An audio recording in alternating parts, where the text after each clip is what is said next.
ठीक है, चलिए लिखिए। देखिए पहला पॉइंट में आपको मुझे पढ़ाना है सीलेट में, that is work done by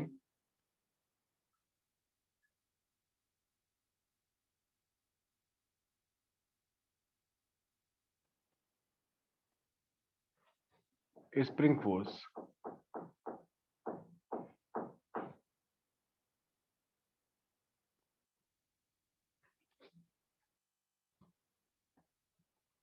ठीक है, स्प्रिंग क्या होता है? स्प्रिंग फोर्स में क्या होता है, देखिए हम जब किसी स्प्रिंग को देखते हैं, अगर मैंने स्प्रिंग को कंप्रेस किया है या एक्सपेंड किया, कुछ भी किया है, तो हमेशा उसका अपोज होता है। जैसे कि दिया जाता है इसको इस तरीके से, कि मैंने इसको ऐसे दिखाया, तो आप कहेंगे ये ऐसे रखा होगा।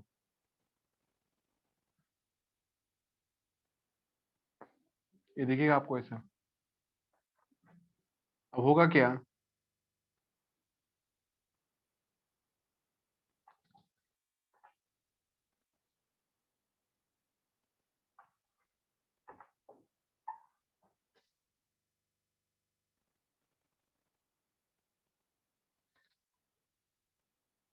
कि अगर इसको मैंने यहाँ से ऐसे दिखा दिया,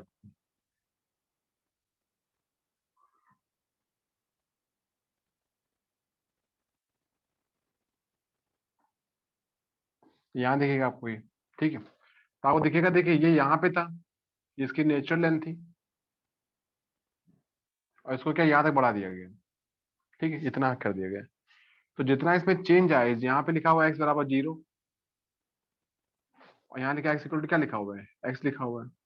ठीक है, क्लियर।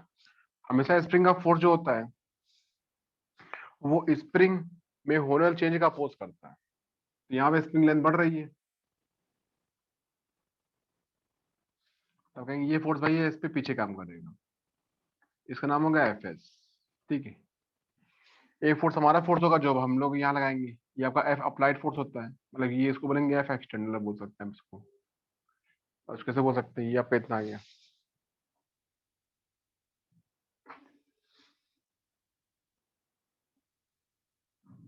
इसलिए कि when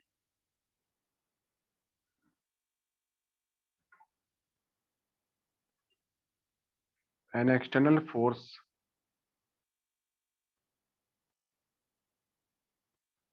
F is applied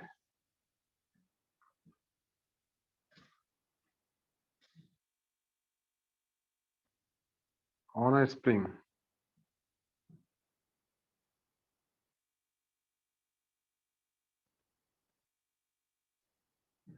then its length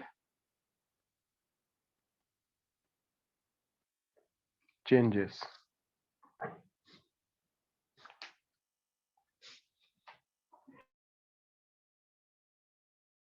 length changes. ठीक है, and a spring force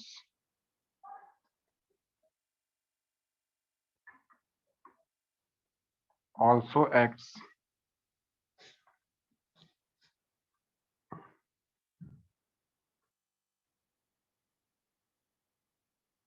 on it,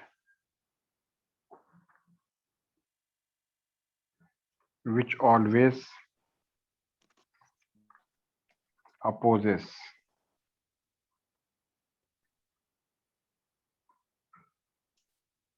the change in length,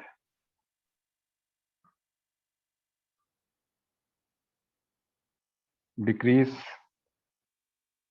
या इंक्रीज, कुछ भी हो, अपोज करेगा।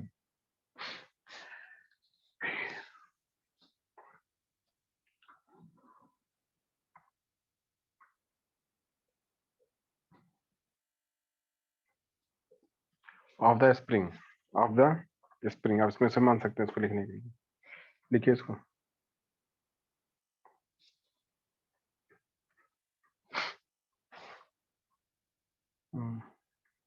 एफ एस इक्वल टू,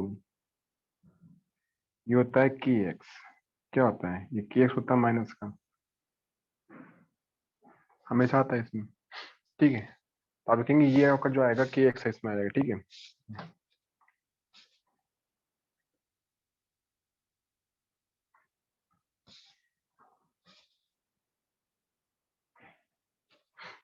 सो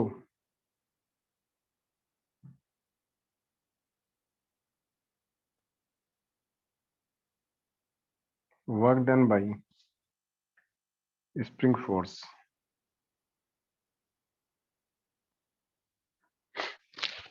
तो इसके से बोल सकते हैं W इक्वल टू कितना आएगा, W इक्वल टू आएगा Fs dx का इंटीग्रेशन 0 से x, मान लो इसमें बढ़ा दिया इस तरीके से, ठीक है। ये क्या होता है, ये माइनस का kx होता है, जो कि आपको दिख रहा होगा, dx इंटीग्रेशन 0 से x k को बाहर ले आइए,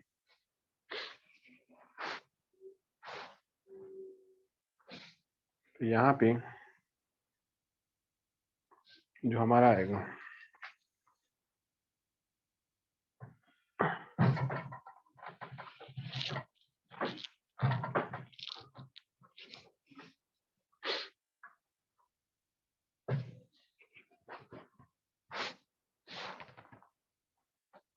W क्या आएगा, देखिए ये क्या आएगा, इसको आप WS मान सकते हैं, इतना। तो ये आएगा k, आएगा एक्स स्क्वायर अपॉन 2, और लिमिट क्या है 0 से x, तो आएगा half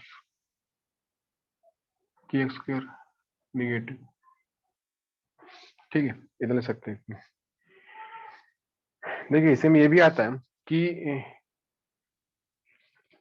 here work done by external force, भाई जो बाहर का जो फोर्स उसने कितना काम किया है, हियर वर्क डन बाई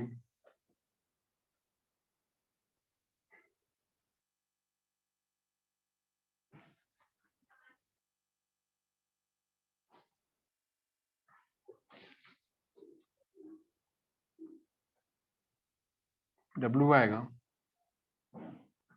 इसका आएगा तो हाफ k x स्क्वायर आएगा,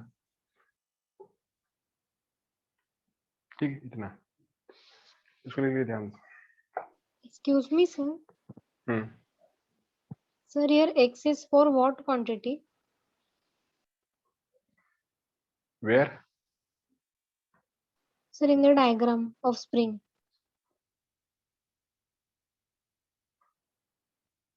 दिस वन, ये आप बोल रहे हैं क्या, Yes, sir, वही वाला. हाँ तो इसमें क्या है, ये जो ऑब्जेक्ट है इसको जब फोर्स लगाया गया है तो ये आगे बढ़ रहा है, तो हमें दिख रहा है कि भाई ये हॉरिजेंटल है, ये हॉरिजेंटली आगे मूव कर रहा होगा, तो इसके आगे मूव करने से इस स्प्रिंग की लेंथ में क्या हुआ, एक्सपेंशन आपका आ गया। तो पूछा गया भाई कितना एक्सपेंशन हुआ स्प्रिंग की लेंथ में, तो आप बोलेंगे एक्स हुआ। भाई यहाँ पे था, यहाँ पे आपका था रिलैक्स था, यहाँ पे यहाँ जब बॉक्स रखा था इसके पास में, ये ब्लॉक रखा था, तो ये स्प्रिंग ना तो कंप्रेस थी ना तो एक्सपेंड थी, अपनी नेचुरल लेंथ पे रखी हुई थी। लेकिन जब इसको मैंने बाहर खींचा, अपने इस एफ फोर्स की वजह से मैंने बाहर पे फोर्स लगाया, तो हमारे फोर्स से क्या होगा, हमारे फोर्स की वजह से, हमारे फोर्स की वजह से क्या होगा, ये आगे बढ़ेगा। जब ये आगे बढ़ेगा तो इसकी लेंथ बढ़ती चली जाएगी, आपको दिख रहा होगा कि भाई ये यहाँ, ये तो यहाँ से यहाँ पहुंच गया, तो कितना आगे गया, तो आप बोलेंगे एक्स आगे गया। इसका मतलब कि स्प्रिंग की लेंथ में एक्स का चेंज आ गया, इंक्रीमेंट आपका हो गया इसमें।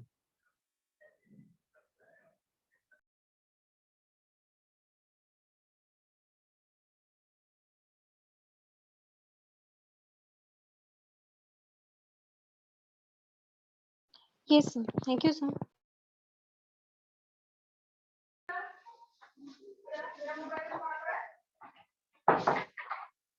ठीक है, इतना पैक। अब यहाँ देखिए, यहाँ पे देखिए, ये ध्यान रखिएगा कि निगेटिव लिखा है कि पॉजिटिव लिखा हुआ है। तो यहाँ देखिए जब स्प्रिंग को हम खींच रहे होते हैं या ब्लॉक में फोर्स लगा रहे होते हैं, तो हमारा फोर्स जो है वो देखिए बाहर लगा हुआ है, आपको दिख रहा होगा सामने फोर्स बाहर लगा है, लेकिन स्प्रिंग फोर्स क्या होता है, अंदर लगा होगा।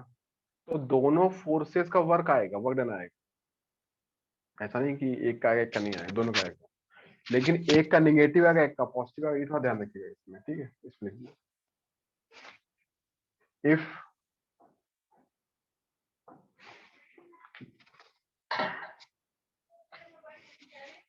इसलिए कि if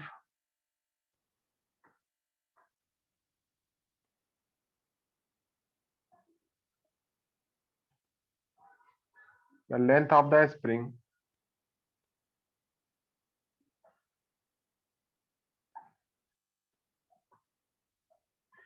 changes from x1 x equal to x1 x equal to क्या x2 आएगा। देन देखिए WS कितना आएगा, WS आएगा हाफ के, ये आपको दिखेगा, दिखेगा ना माइनस का, दिखा उस आप सब, ये हाफ बाहर निकाल दिया, ये आपका आएगा x2 का स्क्वायर माइनस x1 का स्क्वायर, ठीक है। और W एक्सटर्नल फोर्स ये कितना है, ये उतना ही आएगा प्लस का हाफ के,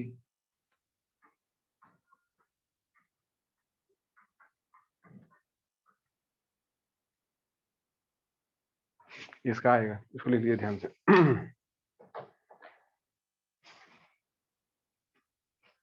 इसका एक ग्राफ भी आता है, दिखाते देखो जो ग्राफ आएगा इसमें,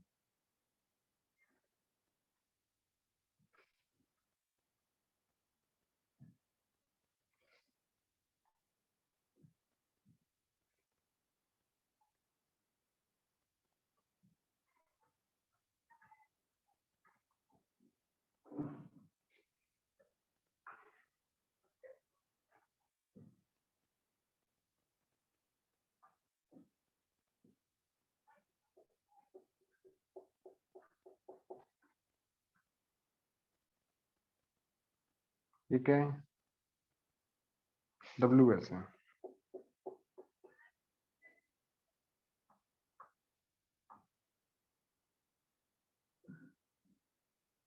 ठीक है, इतना दे रखा है,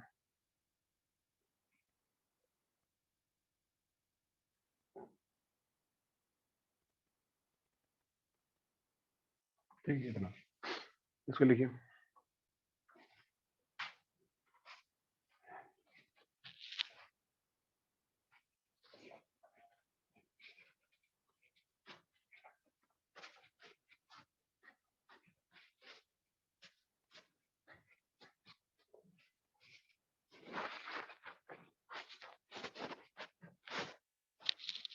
ठीक है।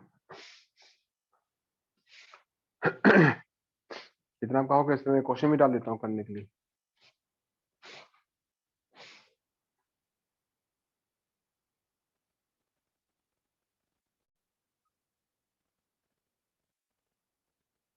ठीक है, क्वेश्चन क्या देखेंगे इसमें,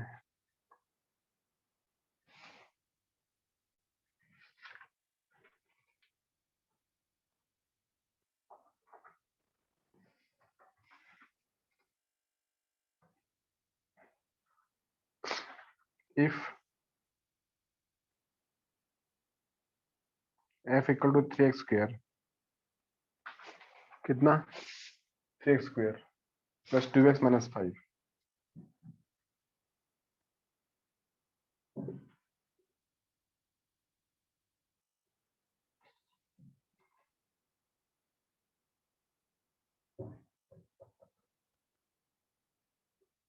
देन फाइंड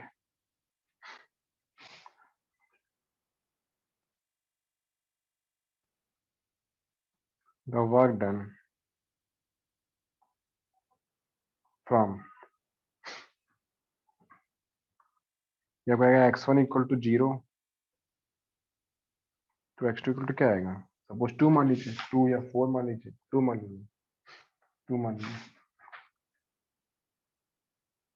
तो सिंपल सा क्वेश्चन है भाई, ये हमको जैसे दिया रखा है इसमें, तो इसमें यहाँ से करूंगा सॉल्व, याद रखा है कि ऐसा रखा है, तो आप कहेंगे कि सिंस W इक्वल टू, ये होता है f dx का integration, f W equal to f कितना होती है, आपको रखा है 3x स्क्वायर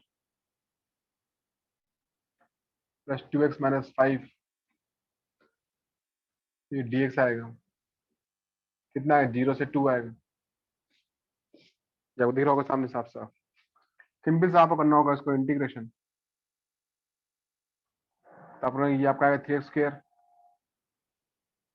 dx इंटीग्रेशन 0 से 2 प्लस 2x इंटीग्रेशन 0 से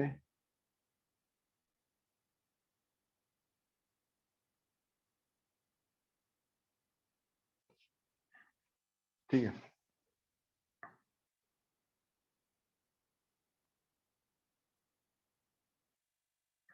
ऐसा कर लीजिए, ये 3 है, ये एक्स क्यूब पान 3, 0 से 2, ये 2 है, एक्स स्क्वायर पान 2, 0 से क्या 2 आता है, ये 5 एक्स, 0 से क्या आता है 2 आता है, इतना आपका आ गया। ये देखिए 3 3 बाहर आ गया। एक्स क्यूब क्या होता है, ये लिखेंगे 2 का क्यूब, 2 का क्यूब माइनस 0 का क्यूब,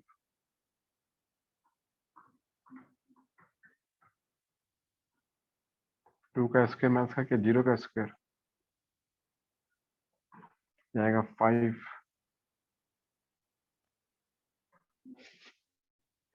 2 माइनस 0। देखिए 2 का क्यूब क्या होता है, 2 2 4 2 8, ये 8 आएगा, ये इससे कट गया, 2 2 4 10, इतना आएगा, तो 8 4 12 और 2 10 क्या आएगा, कितना 2 आएगा, तो 2 जूल आएगा। क्लियर है, इसका आंसर आ गया। So this thing is here, क्या आप इसको ऐसे लिख सकते हो, समझ में आ गई बात है। Is it clear to all of you?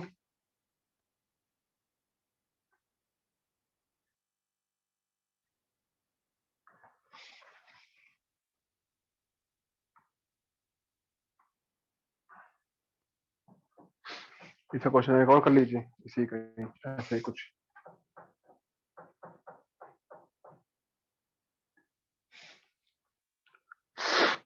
इसमें तो रखा ही है, ये एम है, इतना दे रखा है, उसने कहा है कि भाई ये ऐसे कोई डायग्राम दे रखा है आपको इसमें,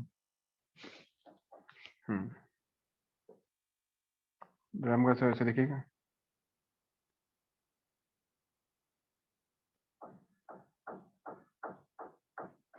डायग्राम ऐसे बनेगा इसमें। उसने कहा ये यहाँ जो आपको दिख रहा है, यहाँ से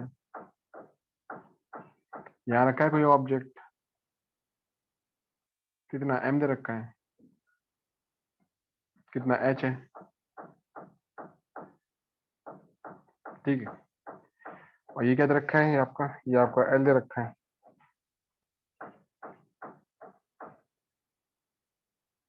ठीक है, इतना। तो अगर ये भाई ब्लॉक वापस नीचे आएगा तो you can say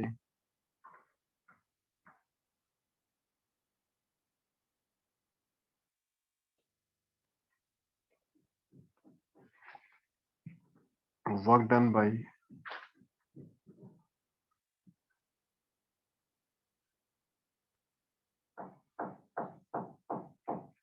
gravitational force, ठीक है, ग्रेविटेशनल फोर्स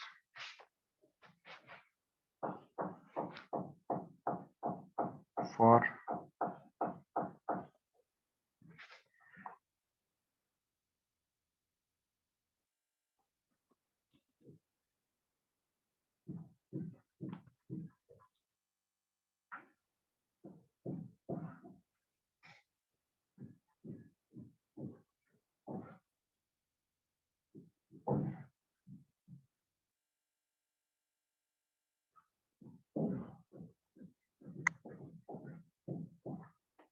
बॉटम पॉइंट,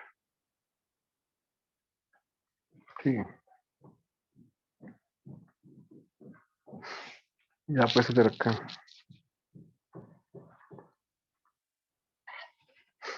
अब देखिए, मान लीजिए पॉइंट ए दे रखा है, मान लीजिए पॉइंट क्या दे रखा है, बी दे रखा है, ये पॉइंट बी आप कर रहे हैं, जब वो ए से बी पे उतरेगा, ए से बी पे आएगा यहाँ पे, आप कहेंगे भाई ये डायग्राम ऐसे दिख रखा है आपको, डायग्राम जो बना है इस तरीके का, ठीक है, डायग्राम फिर से ड्रॉ कर देता हूँ कि यहाँ से गए, यहाँ पहुंच गए, तो यहाँ आपको ये ऐसा दिख रहा है, तो ये आपका एच आ गया,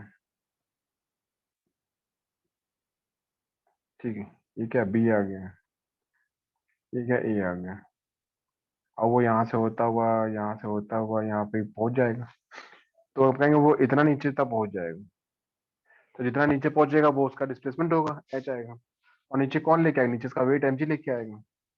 तो कहेंगे यहाँ पे जो f आएगा वो आएगा mg, और जो आपका आएगा s डिस्प्लेसमेंट, ये आएगा प्लस h, और नीचे तो मूव कर रहे हैं हम इसमें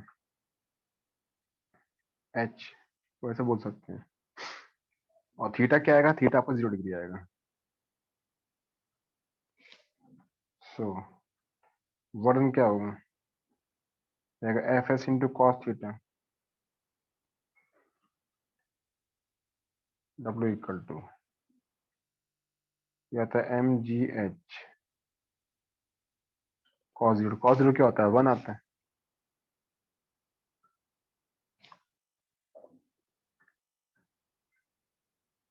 डब्ल्यू इक्वल टू क्या आएगा, आएगा एम जी एच।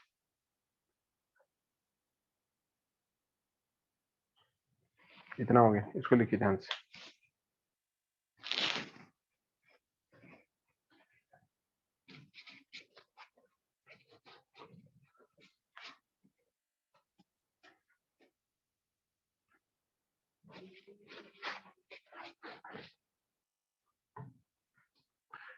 ठीक है, हो गया इतना। अब देखिए अगला जो इसमें पढ़ाने के लिए पॉइंट आता है उसको बोलते हैं हम लोग वर्क एनर्जी थ्योरम।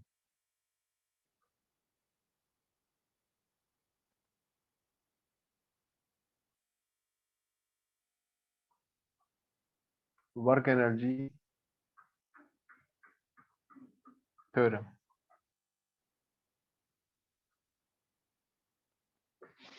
ये कितना होता है भाई। तो वर्क एनर्जी थ्योरम का मीनिंग क्या होता है कि देखिए हम इसमें देखते हैं, जब भी हमने किसी ऑब्जेक्ट के ऊपर वर्क किया या उसको एक कहीं से एक यहाँ से वहां लेके गए हैं, तो इस पूरी प्रोसेस में हो सकता है उसे काइनेटिक में चेंज आ जाओ। उसे काइनेटिक पहले K1 थी, बाद में K2 हो गई, तो चेंज क्या डेल्टा के का आएगा। डेल्टा के क्या होगा, डेल्टा के आपका होगा K2 माइनस K1। ठीक है, तो आपको देखिए कि यहाँ पे कि जितना वर्क करते हैं वो चेंज इन काइनेटिक एनर्जी के बराबर आता है। ठीक है, इसको लिखिए ध्यान से। इसे से मान लिया गया कि हम किसी बॉडी को सपोज यहाँ से यहाँ लेकर के आए, इस तरीके से आपने इसे दिखा दिया गया, तो ये इसका ऐसे हो गया कि भाई यहाँ पे फोर्स लगा था। ठीक है, ऑब्जेक्ट यहाँ था, इसकी स्पीड u थी, वो पहुंच गया यहाँ पे, स्पीड क्या हो गई इसकी, सपोज v हो गई। ठीक है, और ये आपका हो गया डिस्प्लेसमेंट इतना। ठीक है, अब बोला गया कि सपोज हम पॉइंट ए से पॉइंट बी तक पहुंच गए। ठीक है, ये तो सिंस हमको क्या पता है, हमको पता है v square equal to u square plus 2as, जो कि होता है, या सब जानते हैं इसमें। ठीक है, अब इसमें क्या है, यहाँ पे आएगा v square u square equal to आएगा 2as। हम इसमें हाफ एम का मल्टीप्लाई कर देंगे, half m v square half m u square equal to half m 2as, 2 चला गया।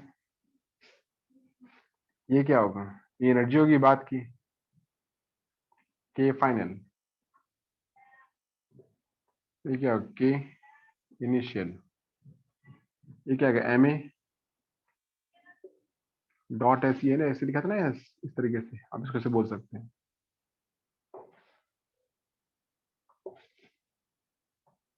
लिखा है इस तरीके से, एम ए क्या होता है, फोर्स आता है, तो ये आपका आएगा डेल्टा के बराबर, ये आएगा फोर्स इंटू डिस्प्लेसमेंट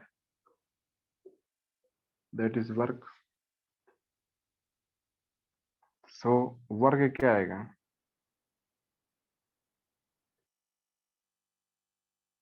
डेल्टा के।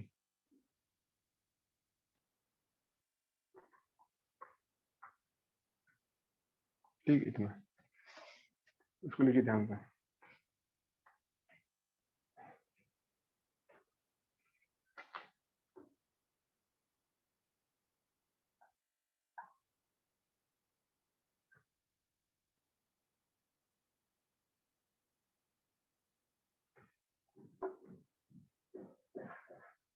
इसको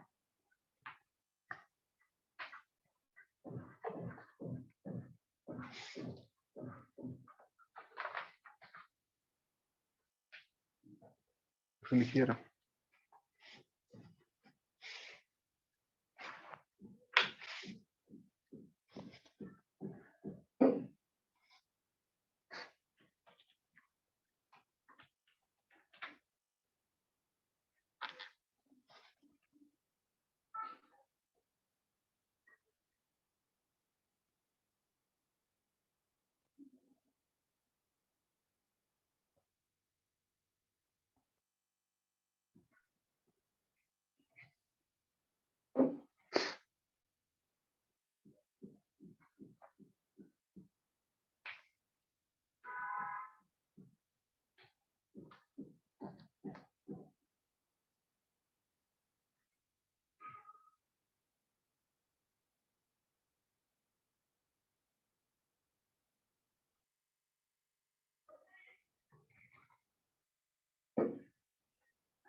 सबका हो गया ये?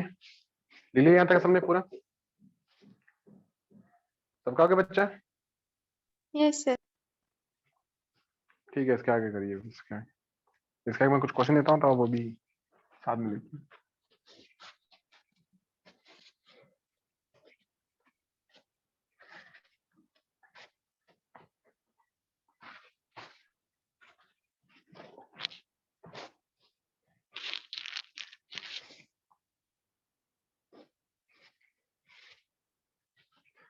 क्वेश्चन क्या है इसमें?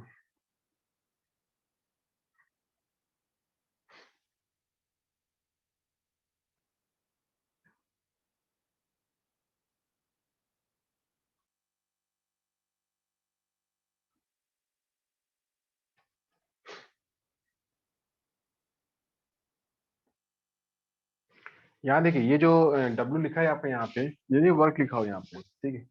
ये होता है from net force. From net force मतलब कि जब कोई प्रोसेस हो रही होती है या कोई ऑब्जेक्ट एक पॉइंट से दूसरे पॉइंट पे जा रहा होता है, तो हम ये देखते हैं कि उस, मान लीजिए कोई ऑब्जेक्ट है जो ए पॉइंट से बी पॉइंट के पास जा रहा है, डायग्राम में देख रखा है आपने। लेकिन ऐसे केस में इसके ऊपर 3 फोर्स काम कर रहे हैं। एक का नाम है F1, एक का नाम है F2, एक का नाम है F3 रखा है। तो जो W होता है, W क्या होता है? वो तीनों फोर्सेस का नेट फोर्स से किया जाने वाला वर्क है। W क्या? W होगा भाई जितने फोर्स लगे होंगे वो सभी फोर्स से कुछ ना कुछ काम करेंगे। आप हर एक फोर्स का वर्क निकालिए, उनको जोड़िए, तो जो जोड़ने से आएगा वो आपका W ही, या W नेट आपको बनेगा। ठीक है, तो W आपको जो लिखा है ये आपका है सभी फोर्सेस से होने वाला टोटल वर्क। ठीक है, डेल्टा के पता चलेगा इसमें। बाकी मैं आपको इसमें दिखा देता हूँ। इसमें नहीं, इसमें लिखे क्वेश्चन।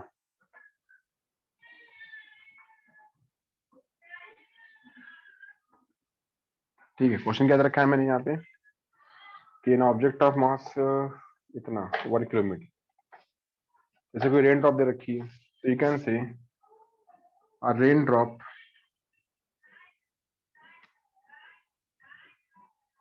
of mass 2 ग्राम, ठीक है, falling from a height, falling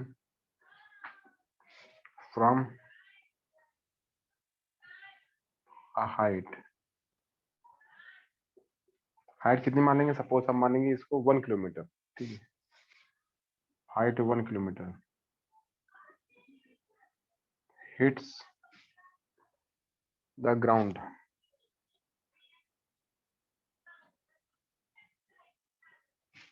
ठीक है। विथ अ स्पीड कितनी आ रही 40 मीटर पर सेकेंड 40 मीटर पर सेकेंड। ठीक है,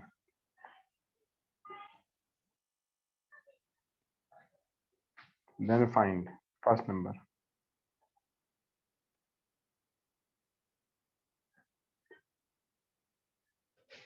work done by gravitational force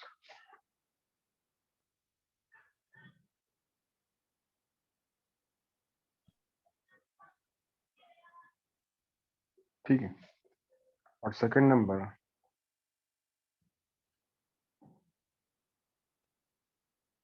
work done by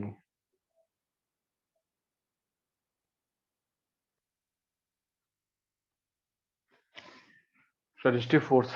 और ये सब क्या होता है ये देखिए, ये इसमें इस तरीके से इसको मैं सॉल्व दिखाता हूँ कि अगर कोई रेन ड्रॉप किसी हाइट से नीचे आ रही है, जैसे हमने यहाँ पे डायग्राम बना रखा है इस तरीके से, मैं डायग्राम बना दिया आपके सामने कि रेन ड्रॉप यहाँ पे वो यहाँ से उतरेगा, यहाँ तक आएगा।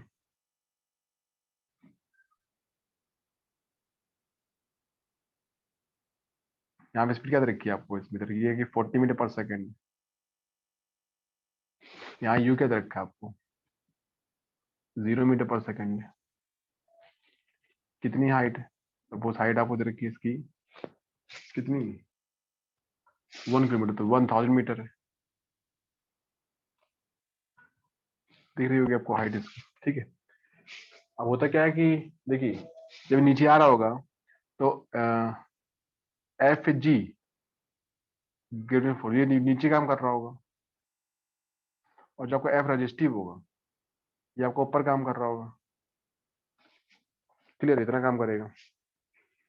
तो यू कैन से हियर, देखिए जो u है वो 0 है, v क्या रखा है 40 मीटर पर सेकेंड। सो जो k इनिशियल आएगा वो आएगा हाफ एम यू स्क्वायर बराबर 0। जो के एफ आएगा बाद में आएगा वो आएगा half m v square. Half m क्या दे रखा है, एम आपको दे रखा है यहाँ पे 2 ग्राम। तो 2 ग्राम क्या होता है, मतलब कि 2 × 10⁻³ वी क्या होता है 40 का स्क्वायर।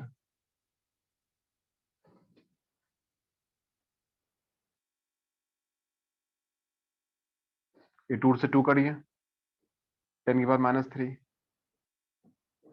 4 16 इतना आ जाएगा। तो 1.6 जूल। ठीक है, इतना आपका आ गया। अब आता है first number, work done by gravitational force, ये होगा एफ जी इंटू एस, ठीक है, into cos 0 degree. F G क्या हुई आपका आएगा एम जी, एच कॉस 0 क्या होता है 1 आता है।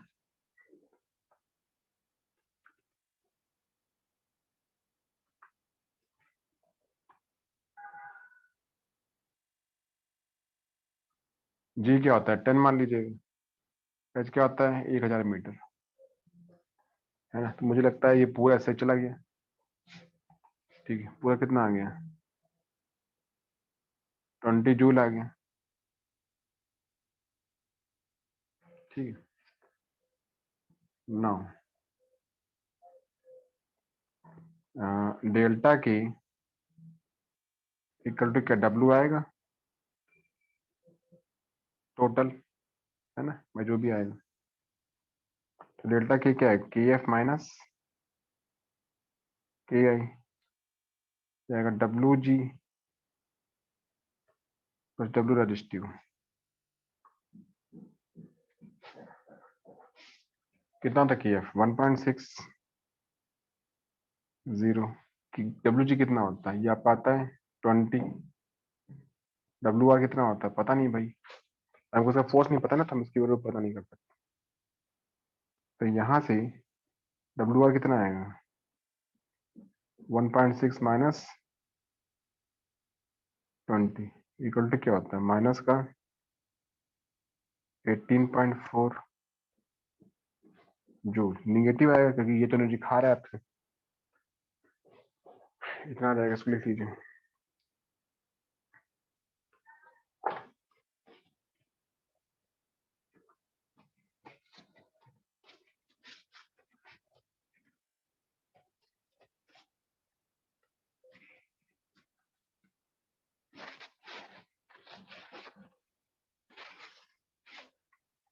ठीक है, इतना कर जाएगा।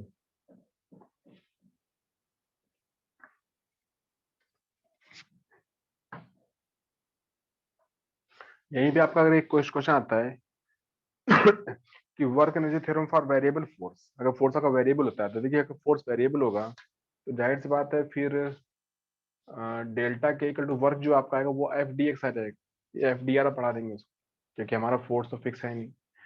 तो उस केस में इतना ही होगा कि आपको यूज करना पड़ेगा इंटीग्रेशन, और उसका कोई और एक्स्ट्रा मीनिंग नहीं होता है। ठीक, तो इसमें पहला पॉइंट लिख सकते हैं वर्क डन या वर्क एनर्जी थ्योरम, ठीक है, for a variable force.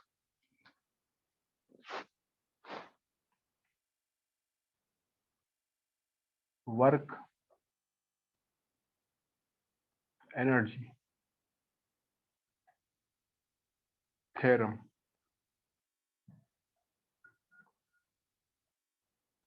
For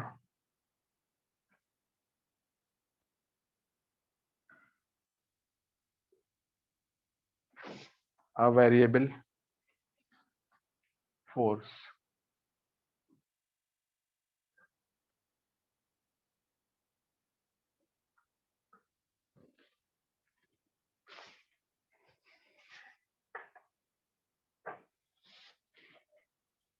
पैसे लिखेंगे सिंस, देखिए के क्या होता है, हाफ एम बी स्क्वायर, तो क्या होता है D K upon D T.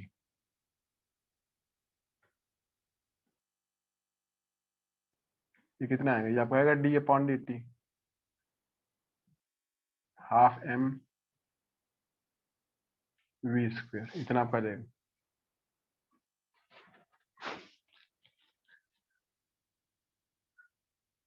ठीक है,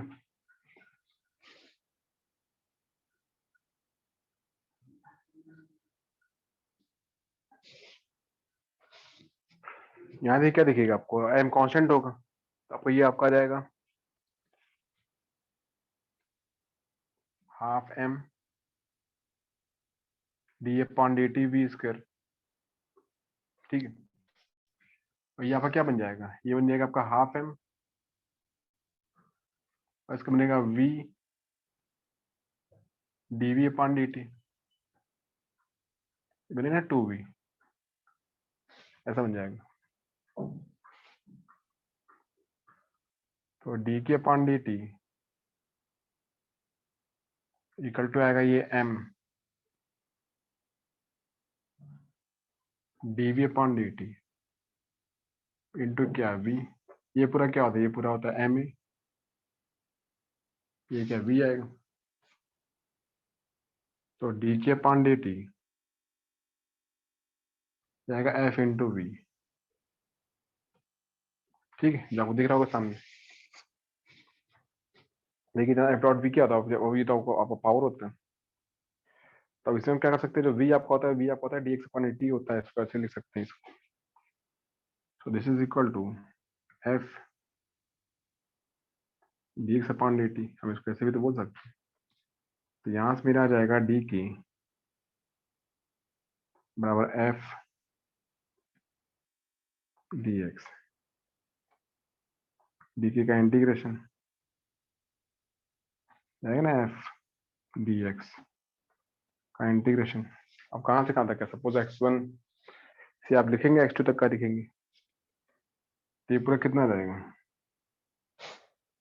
ये पूरा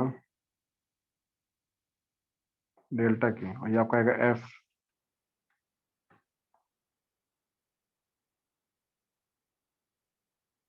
x2, तो आएगा K final K initial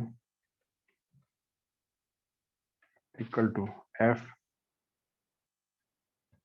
integration x1 से x2,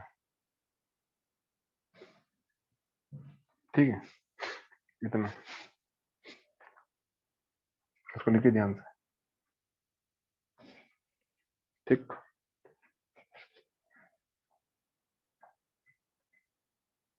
हो गया।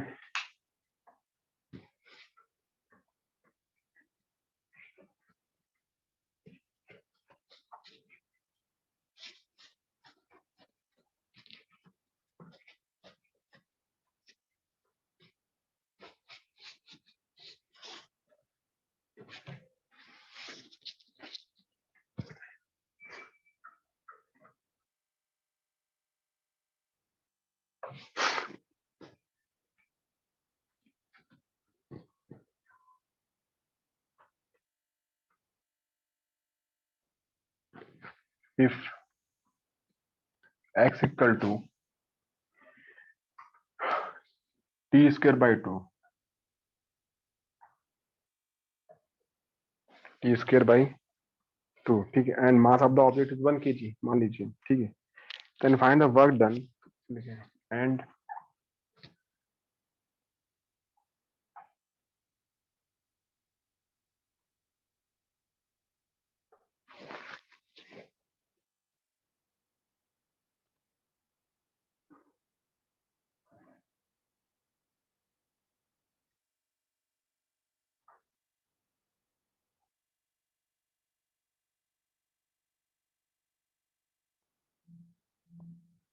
then find the work done, ठीक है, from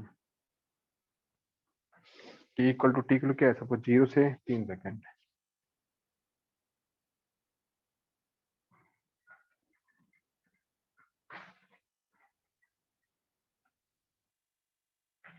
ठीक, इतना आपको आ जाएगा। अब देखिए x इक्वल टू आ रहा है टी स्क्वायर अपॉन 2, तो dx अपॉन dt कितना आएगा, ये आएगा मेरे ख्याल से हाफ ये 2t आएगा, बराबर क्या t आएगा, और ये पूरा क्या होता है, ये पूरा आपका होता है वेलोसिटी होता है, सो वेलोसिटी क्या आ गया, t आ गया, इसका मतलब साफ है कि v0 क्या होगा जब टाइम 0 होगा, t होगा 0 मीटर पर सेकेंड, और v3 कितना होगा, 3 रखा है ना, t होगा 3 मीटर पर सेकेंड, ठीक है। So w work done equal to क्या, w ये क्या होगा, डेल्टा के, डेल्टा के क्या होगा, हाफ, आप बोलेंगे ना के एफ माइनस के आई, सिंपल सी बात है, तो के एफ क्या होता है, हाफ एम वी स्क्वायर, अब वी मतलब होगा ये बाद वाला, तो आपको ये होगा v3 का स्क्वायर, मतलब कि पहले जो स्टार्टिंग वैल्यू है वो है v नॉट है, बाद में v3 दे रखे हैं इसमें, तो आपको यहाँ से आ जाएगा करने के बाद में पूरा पूरा w इक्वल टू आएगा हाफ एम v3 का स्क्वायर v0 का स्क्वायर w, m क्या है, m दे रखा 1 kg, शायद 1 kg दे रखा, v3 क्या दे रखा, v3 दे रखा 3 का स्क्वायर, फिर हो गया इसका, ठीक है। अब 3 का स्क्वायर क्या होता है, 9, 9 माइनस पूरा करके 9 आ जाएगा,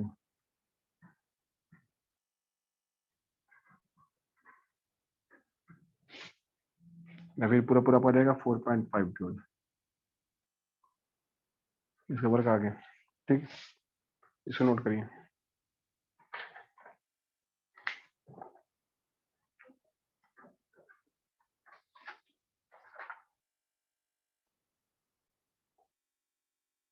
ठीक, इतना लिखिए।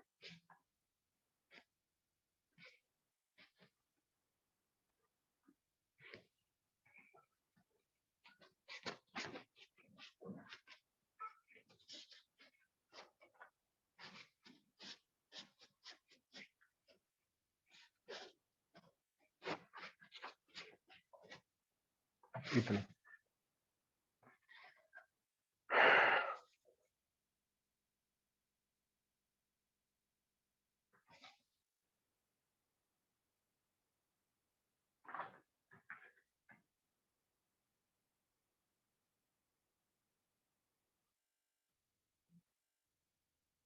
हो गया।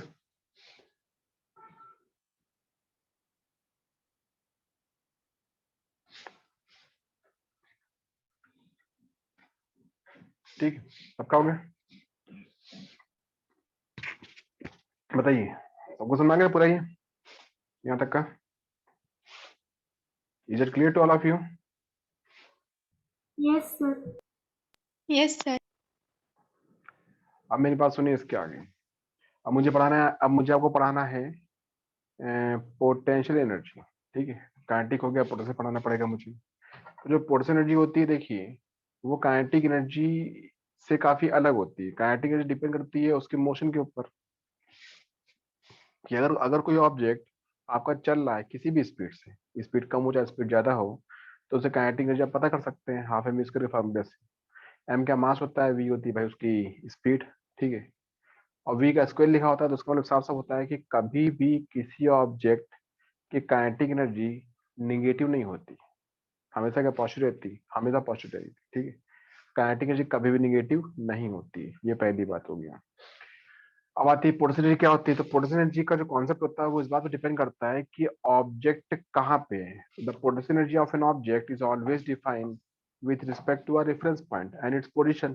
क्या पोजीशन दे रखी है, तो रेफरेंस पॉइंट अगर आपको पता होता है और आपको ये पता चलता है आगे जा करके कि हाँ भाई जो ऑब्जेक्ट हमारा है जिसकी हम बातें कर रहे हैं वो ऑब्जेक्ट हमारे रेफरेंस पॉइंट से ऊपर है तो डेफिनेटली उसकी या उससे आगे, ऐसा बोल सकते हैं। तो यू कैन से डेफिनेटली उसकी पोटेंशियल क्या होगी, पॉजिटिव आएगी। अगर वही बोलते हैं नहीं वो रेफरेंस पॉइंट के नीचे है या पीछे, ऐसा बोल सकते हैं, तो उसकी पोटेंशियल क्या आती है, नेगेटिव आती है। तो पोटेंशियल एनर्जी पॉजिटिव हो सकती है, नेगेटिव हो सकती है और जीरो भी हो सकती है। कोई भी इसमें से बन सकती है, इसमें पॉजिटिव नेगेटिव जीरो सब बदल जाते हैं इसमें। अब आता है इसके आगे ये क्या करना है भाई, अब और बताइए इसमें। तो आगे करने के लिए कहा जाता है इसमें कि जैसे कि पीछे लिखा था ना वर्क एनर्जी थ्योरम लिखी थी, तो वहां पे लिखा था हमने, सिंपल सी बात है कि डब्लू बराबर डेल्टा के लिखा था हमने। ठीक है, डब्लू क्या था, डब्लू था भाई फोर्स, भाई ऑल फोर्सेज जो उसमें लिखा था इक्वल डेल्टा के। किसी भी ऑब्जेक्ट, ठीक है, कोई भी ऑब्जेक्ट अगर किसी कंजर्वेटिव फील्ड में होता है, तो पहले आपको बताएं भाई कंजर्वेटिव क्या होता है, ये नाम क्या होता है भाई। तो कंजर्वेटिव का मतलब क्या होता है कि ऐसा कोई फोर्स, कंजर्वेटिव फोर्स वो बोलते हैं कि जो आपसे आपकी एनर्जी को छीनता नहीं है, ठीक है, बाद में वापस भी कर देता है। तो अगर नॉन कंजर्वेटिव फोर्स होता है तो कंजर्वेटिव फोर्स अगर होता है तो नॉन कंजर्वेटिव भी होता हो। नॉन कंजर्वेटिव फोर्स ऐसा फोर्स होता है कि जो आपसे आपकी एनर्जी को छीन लेता है और वापस नहीं करता है। ठीक, जैसे फ्रिक्शन फोर्स,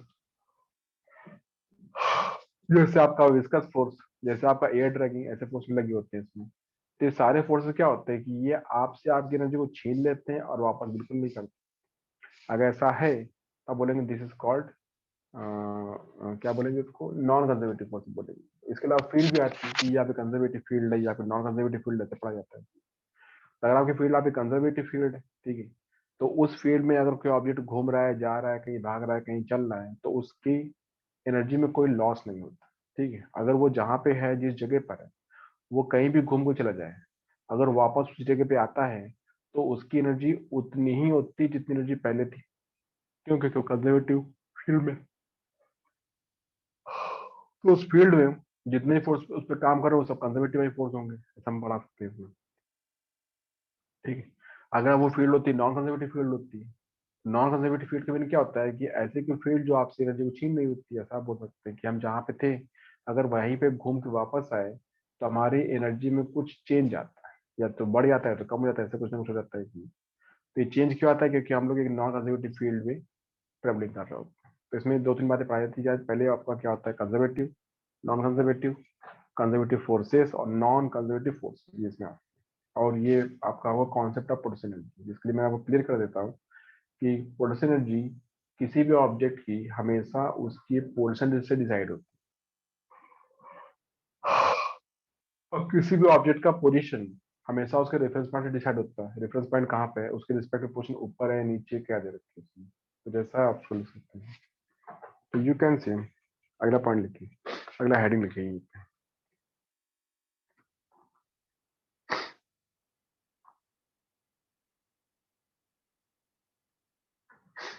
कॉन्सेप्ट ऑफ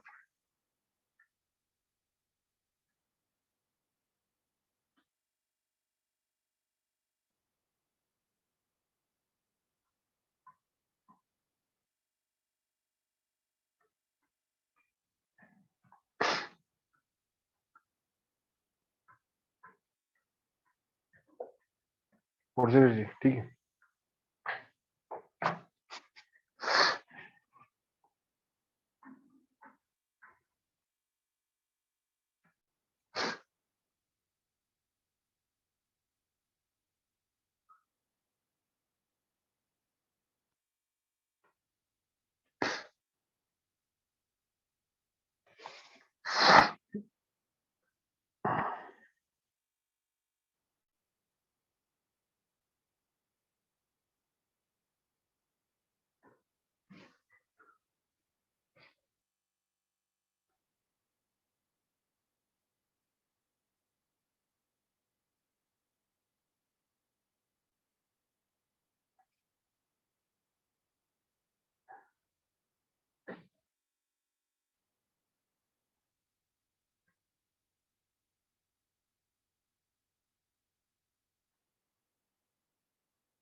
और जीरो, ठीक है। ये अब कितना बन जाता है इसमें, इसको कर लीजिए। हो गया इतना, चलिए आगे बढ़ते हैं इसमें।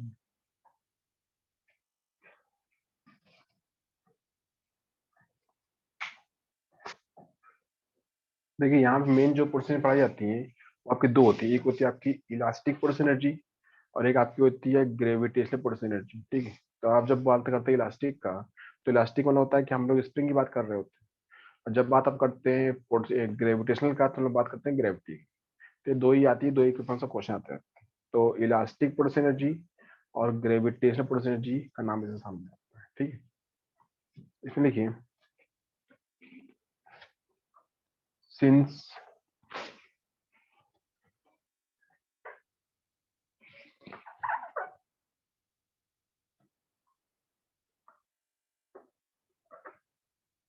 total energy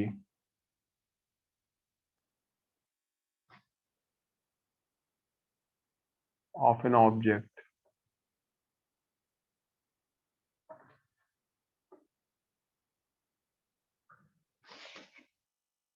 is always constant,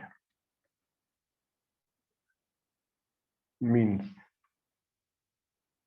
you can say कि k plus u equal to क्या, कांस्टेंट आता है e। तो यहाँ से क्या आएगा, डेल्टा के प्लस डेल्टा यू क्या आएगा, जीरो आएगा, ठीक। सो आप बोल सकते हैं कि डेल्टा के equal to delta you.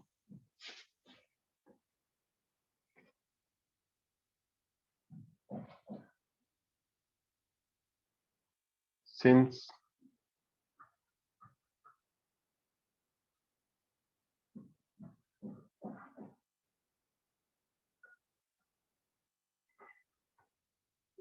समवर्ग theorem. W क्या होता है? डेल्टा के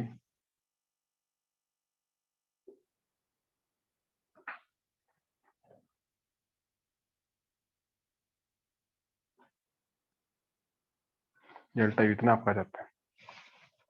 ठीक है, यहाँ जाने कि जो 4W लिखा हुआ है वो आपका टोटल है। ठीक है, जो मैंने यहाँ पे लिखा हुआ है।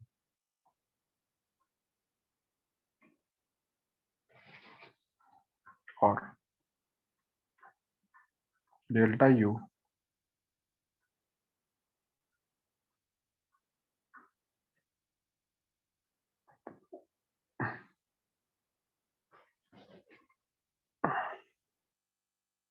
इसको लिखिए इतना।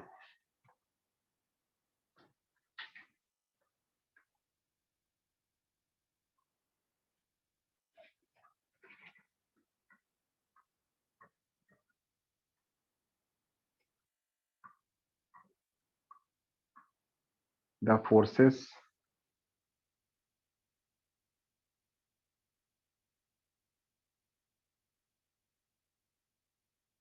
which act on an object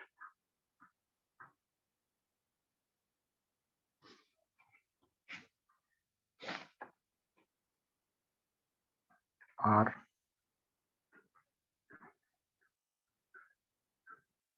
of two types। ठीक है, पहला क्या होता है?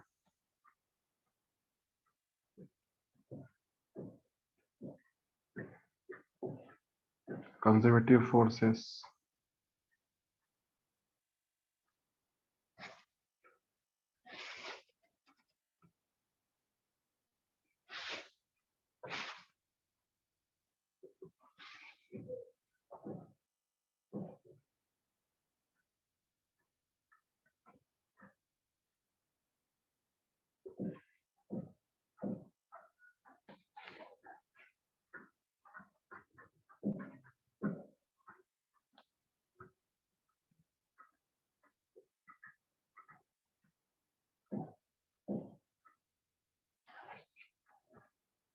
Conservative forces.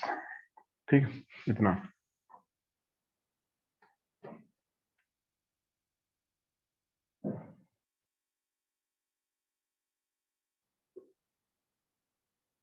कंजर्वेटिव फोर्सेस क्या आते हैं? Forces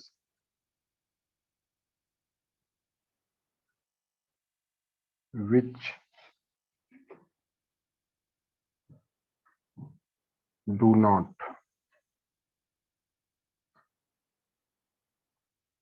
eat up the energy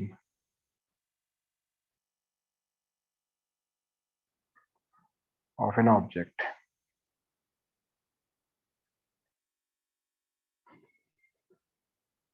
ठीक है, देखिए एग्जाम्पल्स क्या क्या होते हैं इसके।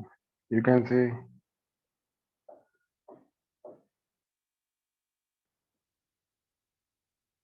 Gravitational force. ठीक है,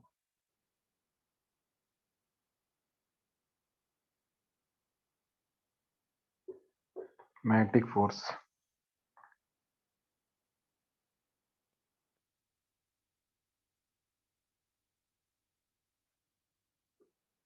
इलेक्ट्रोस्टैटिक फोर्स,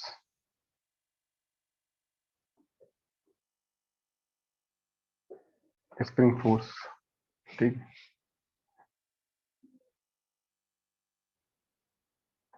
टेंशन, वेट। ठीक, नॉर्मल। ठीक, और क्या बोल सकते हैं?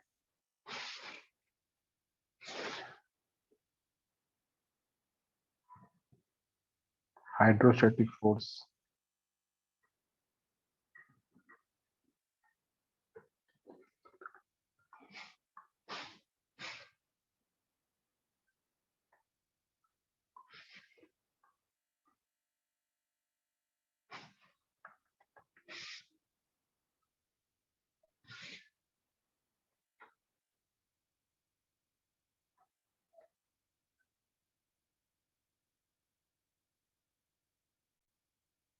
ठीक है,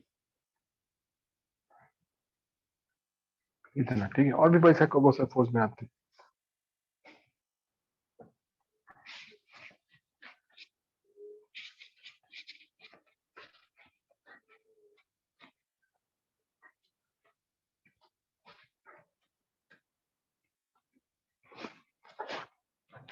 ठीक है, second number,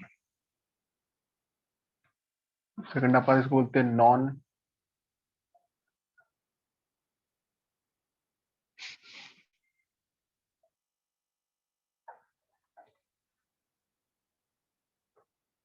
conservative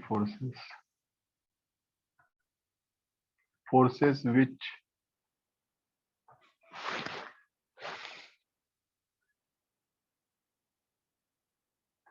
eat up the energy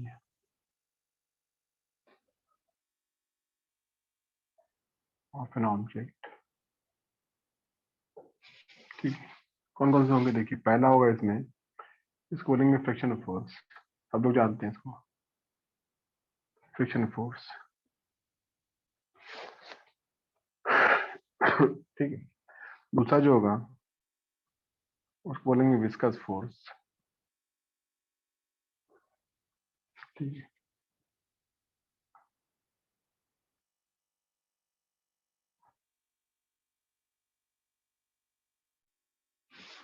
drag force. ठीक है, इतना देखिए,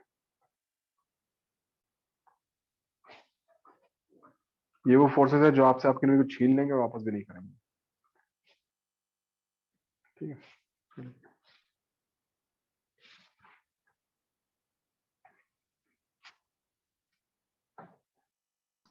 सर वो थर्ड क्या है? एयर ड्रैग फोर्स या एयर ड्रैगिंग फोर्स भी कहीं के लिखा रहता है। एयर ड्रैग कौन होता है कि एयर फ्रिक्शन बोल सकते हैं, जो नहीं हवा में फ्रिक्शन होता है उसको बोलते हैं। और इन तीनों में आपको जो न्यूमेरिकल में आएगा वो बस आएगा फ्रिक्शन फोर्स, ये या ये कहीं नहीं आने वाला है, इस पे न्यूमेरिकल नहीं आता। न्यूमेरिकल आता है ओनली ऑन फ्रिक्शन फोर्स। हम आगे जाके जो क्वेश्चंस करेंगे और हमको जो भाई जो भी आपको करना है इसमें होगा, तो वो बस फ्रिक्शन फोर्स को ही आपसे पूछेगा, वही बताएगा। विस्कस फोर्स वगैरह सब नहीं पूछेगा।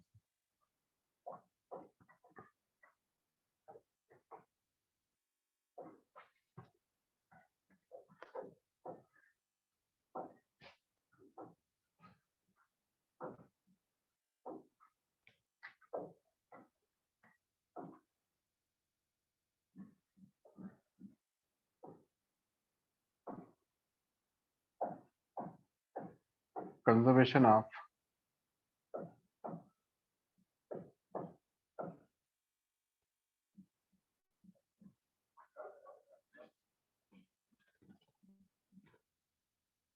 Mechanical energy. ठीक है, you can say when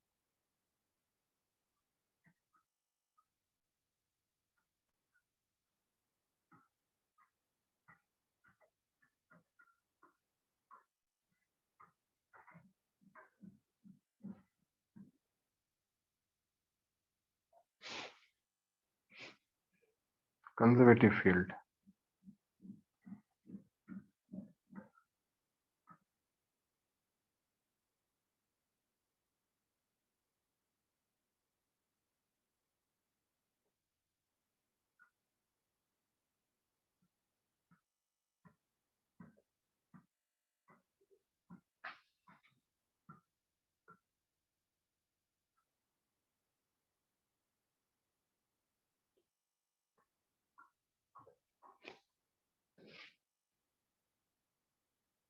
is constant।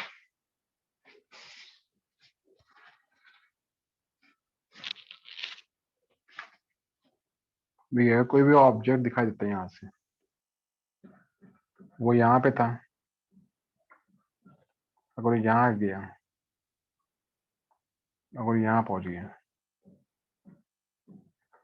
ठीक है, ऐसी जगह पे पहुंच गया। ठीक है, तब कहेंगे देखिए यहाँ पे है, यहाँ पे है, चाहे यहीं पे कहीं पर भी है। ठीक है, तो ये ऊपर जा रहा है, तो इसे काइनेटिक से क्या हो रही है, आप कहेंगे ये K1 है, ये K2 है, ये क्या है, K3 है, ये U3 या U2 ही क्या है? U1 आपका आएगा मीन्स K प्लस U बराबर E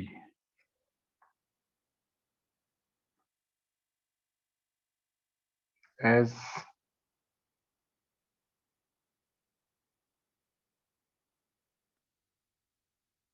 an object moves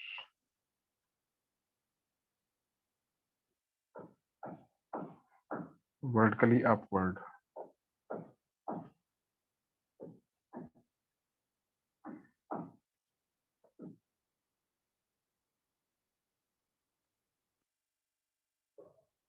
Against gravity. Against gravity.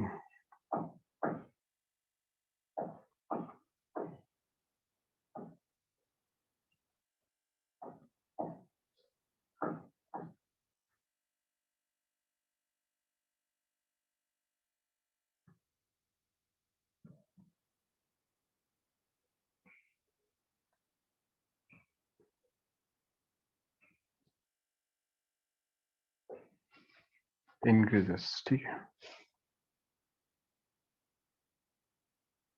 And vice versa. मतलब कि उल्टा, अगर ये ऊपर से नीचे आएगा, अगर ये ऊपर से नीचे आता हुआ आपको दिखाई पड़ेगा इस तरीके से, तो आपको दिखाई देगा के बढ़ रहा होगा, यू क्या कम हो रहा होगा. जैसे call your gravitational potential energy H, चाहे कहीं पर भी हो तो इसका फिक्स रहेगा हमेशा. देखो इसको,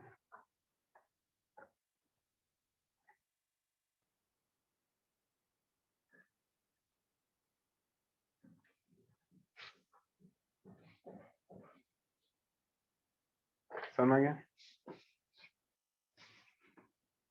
is it clear to all of you?